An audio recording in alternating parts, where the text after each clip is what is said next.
खुलुमबाय स्टुडिअ दं आं राजीब बसुमतारी विधानसभा बिसायख'थि सफैनाय लोगो लोगोनो गोबां राजखान्थिनि सोद्रोमाफोरा मोनसे राजखान्थि दोलोनिफ्राय गुबुन मोनसे राजखान्थि दोलोआव जगदान जानाया सिमा गैयै सोलिगासिनो दं। थिग बेबायदिनो इउपिपिएल राजखान्थि दोलोनिफ्राय माखासे मानि सोद्रोमाफोरा बिपिएफ राजखान्थि दोलोआव जयनिं जाहैदों एबा हाबहैदों। दा बेफोरखौ लानानै मिरु इउपिपिएल लाइमोन गांखंनि बुंथिगिरि रंगुल बर' बिथाङा रोखा फोरमायदों।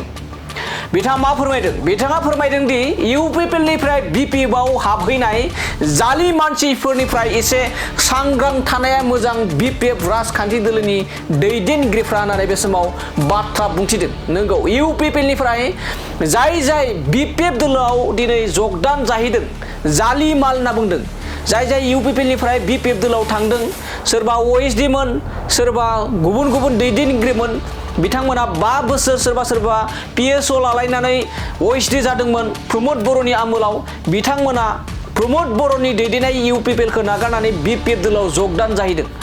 बिथांमोन बायदि जगदान जाहैनायनिफ्राय जालि मानसिफोरनिफ्राय एसे सांग्रां थानाया मोजां होननानै बिपिएफ दोलोनिसिम खावलाय हरदों रंगुल बर' बिथाङा। दानिया बिदिबा खोनासंलांदों इउपिपिएलनि जा जालिमाल, बे जालिमालनिफ्राय माबोरै सांग्रां थानांगौ होननानै रंगुल बर' बिथाङा फोरमायदों। बिथांनि बे फोरमायनायखौ नोंथांमोना आबुङै खोनासंलांदो। दैदेनगिरि सानैसोआ गावबागाव सार्थनि थाखाय दिनै नांगोल पार्टियाव हाबहैदों। बिथांमोननो गोजोन हामलायनाय बावनो थाखाय दिनैनि जा खौरांगिरिनि मेल बेखौ लिंदों। सानैसो जोंनियावहाय जालि मानसिफोर दङमोन, गुबुन पार्टिफोरावबो थायो। बे जालि मालफ्रा लासै लासैनो साइड जानाया समाजनि थाखाय जोबोद मोजां। दा बाथ्राया जाबाय, हाग्रामा महिलारि बिथांमोना मोनसे समाव बुंदोंमोन, बिथांनि समाव जातिगत संघर्ष जादों, बिथांनि समाव बर' इन्टेलेक्सुयेलफोरा जिउ गोमानो गोनां जादों, बिथांनि समाव असान्तिजोंनो असान्ति जादों। बै बाथ्रा बुंग्रा मानसिफोरानो दिनै हाग्रामा महिलारि बिथांनि आथिङाव हमहैदों। दा बाथ्राया जाबाय, जाय मानसिफोरा हाग्रामा महिलारि बिथांखौ सान हर बुखिदलाबायदोंमोन, बेबायदि मानसिफोरा दिनै माबा मोनसे मता अंक मोनदों नामा, जायनि थाखाय लोगो लोगो हाग्रामा महिलारिया बिथांमोननि भगबान जाहैबाय। जाय मानसिफोरा, जाय दैदेनगिरिफ्रा निति आदर्श गैया, बेबायदि मानसिफोरनिफ्राय माबा मोनसे सोलोंनांगौ दङ होननानै बिटिआर बासिया साना। दिनै नायदों, इलेक्सन खाथियावथ' सोलायनाय जायो। इलेक्सन खाथियाव सोरबा कंग्रेसनिफ्राय बिजेपि, बिजेपिनिफ्राय एजेपि, बिपिएफनिफ्रायबो इउपिपिएलआव गोबां फैदों, जोंनिफ्रायबो साफा सानै थांदों। बे गोदोर मेटार नङा। नाथाय समाजाव बिथांमोननि जि मानदण्ड, बिथांमोननि स्थितिखौ गावबा गाव बिथांमोना इस्टाब्लिश खालामना लानाय बायदि जादों। दा बेखायनो दिनैनि तारिखआव जों बिथांमोनखौ लानानै खर' सायाखै। जोङो स्पष्ट बुंनो नागिरदों, जोंनिफ्राय स्पष्ट, जाय बिथांमोना दिनै इउपिपिएल राजखान्थि हान्जाखौ दोनथ'नानै बिपिएफआव थांदों, बिथांमोना इउपिपिएलआव थानाय समाव जोंहा खोब लाब जासाखैमोन। खारन रायजो राजा बिथांमोना बै जायफोरा माने पार्टि सोलायबाय थानाय साफा सानै नेता, बिथांमोनखौ मालाबाबो गोसो गोरबोआव लायाखैमोन आरो बिश्वासाव फोथायनायाव लायाखैमोन। दा बिथांमोना थांबाय, जोबोद मोजां जादों। मोनसे खावलायदों, जाहाथे बिथांमोना बिपिएफआवनो थाबाय थायो, जाहाथे बिथांमोना बिथिं बास्रायस्राय मोख्राफोर बायदि सभाबखौ खालामनो नाङा। बेजों माने समाजनि जि समाज बेबस्था, बेयाव माने कुइसन मार्क फैनो नागिरो। दिनै सोरबा सानदों जानो हानाय, थाखा फैसा मोननानै माने जेराव पावार दङ बेयाव थांनानै गोबां स्पेस मोनगोन होननानै। साननैसोनि उनाव बिथांमोना मिथिगोन मा अबस्थाया दङ। दिनै जेरैबायदि गुबुन पार्टिनिफ्राय माने दोलो बारस्लायनाय जिथु केरेक्टार जागासिनो दङ, बे दोलो बारस्लायनाय जि केरेक्टार, हाग्रामा महिलारि बिथाङाबो बेसेबां स्पेस होनो, गावनिनो पुराना मानसिफोर थाखाबाय, थांनानै बिथांमोना जिथु अबस्था जागोन, बे अबस्थाफोरखौ दा समा बुंगोन। जों बिथांमोनखौ दा समालोचना खालामनो नागिराखै। व्यक्तिगत बाथ्रा गोबां दङ। मोननैसो बाथ्रा एकदम क्लियार, बिथांमोना इउपिपिएलआव थानायावबो इउपिपिएल राजखान्थि हान्जाया गोबां लाब जायाखै। बिपिएफ राजखान्थि हान्जायाव थांनायाव जे बिथांमोना गोबां लाब जागोन, जों बेखौ फोथाया। दिनै बिथांमोना गिदिर बाथ्रा बुंदों बिपिएफआव थांनानै। फार्स्ट जइन जाखालि बयबो बुङो, बिथांमोनाबो बुंदों। नायबाय था, बिथांमोना सप्तासे, मास मोननै मोनथाम लासै समाज बेबस्थानिफ्राय गोमालांगोन। लास्टआव बिथांमोना इउपिपिएलआवनो फैनो नागिरदों। आरो आं दा बयखौबो बुंनो नागिरदों, दिनै जालि मालफोरा, 2 नम्बरनि मालफोरा लासै लासैनो भाइरासफोरा जोंनिफ्राय साइड जानायाव समाजा जोंखौ मोजां मोनदों UPPL खौ बांसिनै एक्सेप्ट खालामदों आरो मोनसे मोजां बाथ्राया जाबाय UPPL नि जा मोजां दिन बियो आरम्भ जाबाय दा बेजों लोगोसे जों मोनसे एनाउन्समेन्ट होनो नागिरदों फैबाय थानाय समाव दिनै जोंहा UPPL हानजा हिसाबै मोनथाम बर'नि फार्स्ट हिस्टरि मोनथाम सिटआव अर्थात साथाम जोंहा MP दङ रायजो सभानि सानै आरो लकसभानि सासे अर्थात जोंनि हारिनि माखासे इस्युसफोरखौ जोङो दिनै स्ट्रेट फरवार्ड दिखांनो हागोन जुदि 280 आर्टिकेला 125 एमेन्डमेन्टनि गेजेरजों जायोब्ला BPF नि अबस्थाया मा जागोन दिनै आं बुंथ'ला 125 एमेन्डमेन्टआ जै जाबाय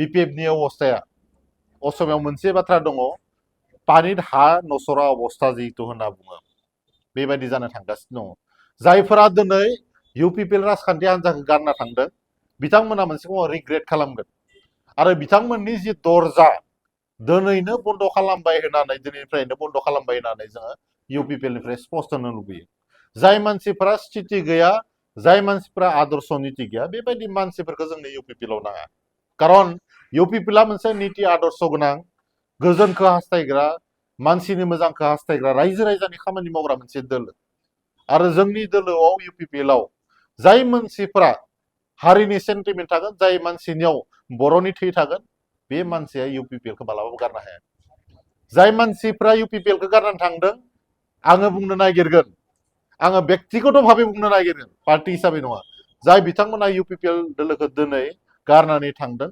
बिथांमोननि थैयाव भेजाल दङ थारमाने भेजाल थैनि मानसिफोरा UPPL खौ गारना थांदों आरो बे भेजाल थैनि मानसिफोरा जितिया BPF आव थांबाय बे BPF आव बेमारा हाबनाया एकदम रोखासै गतिके BPF नि दैदेनगिरिफ्राबो साबधान जोबोद साबधान जानाया मोजां बस्थासे आलु गेसाव थायोबा गासैबो आलुआनो सेवजोबलाङो होननाय बायदि दिनै BPF राजखान्थि हान्जायाबो किसुमान आलु गेसावफोरखौ बिथांमोना बजबना लानायनि थाखाय लासै BPF राजखान्थि हान्जाया सेवलांजोबगोन थेंक इउ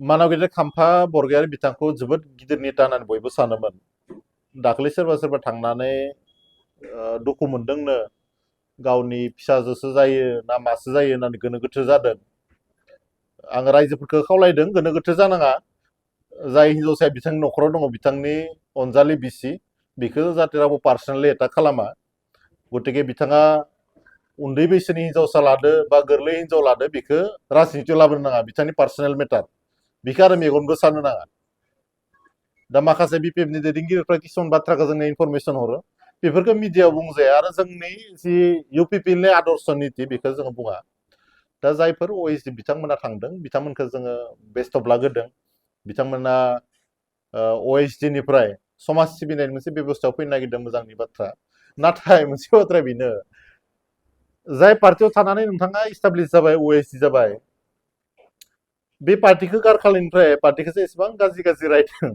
सानसेयावनो एसेबां गाज्रि जाबाय नामा अब्ला नोंथाङा बे पार्टिया मानो 5 बोसोर थानाय बा 10 बोसोर थानाय मानो OSD जानाय बे समावनो गारलांनांगौमोन बेखौसो फोरमान खालामनाय जायाखै होनबा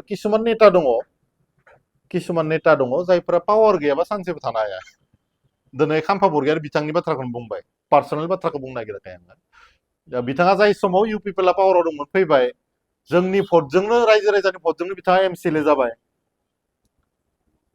बेनिफ्राय BPF आ पावाराव फैनाय लोगो लोगो ज्राब बारलांबाय सासे दैदेनगिरिया बेबायदि मोख्रा बायदि सभाब खालामनाया बिथांनि जे राजनितिक केरियार राजखान्थिनि जिथु केरियार बेखौ फोजोबनायनि इसारा बेखौ गावनो फोजोबना लादों असमियाव मोनसे बाथ्रा दङना स्थान हेराले मान हेराय होननाया बिसोरो बेनो जानो थांगासिनो दङ आरो आं खावलायगोन दिनैनिफ्रायनो मानाव गेदेर खाम्फा बरगयारिनि खम बैसोनि हिनजाव लानाय गोरलै हिनजाव हाबा खालामनाय बेफोरबायदि बाथ्राखौ जाहाथे रावबो लिरा फेसबुकआव बेयो बिथांनि पार्सनेल मेटार हिनजावसायाबा मा साननानै हाबा जादों बेजों बा हिनजावसाखौबा मा होननानै फटायनानै लाखो ना मुलिसो दौना लाखो ना माबा मोनसे जादु मन्त्रसो खालामदो बेखौ खाम्फा बरगयारि बिथाङासो मिथिगोन बेखौ जाहाथे रावबो राजनितियाव बोलाबाया रावबो जाहाथे बिथांखौ बेबायदि फेसबुक ससियेल साइटआव लिरा आं बेखौनो खावलायदों आं मोनसे बाथ्राखौ बुंनो नागिरदों गले गले गोदान जोलैया बिथांमोन बायदि दैदेनगिरि बिथांमोननिफ्राय माबा मोनसे सोलोंनांगौ दङ होननानै जों साना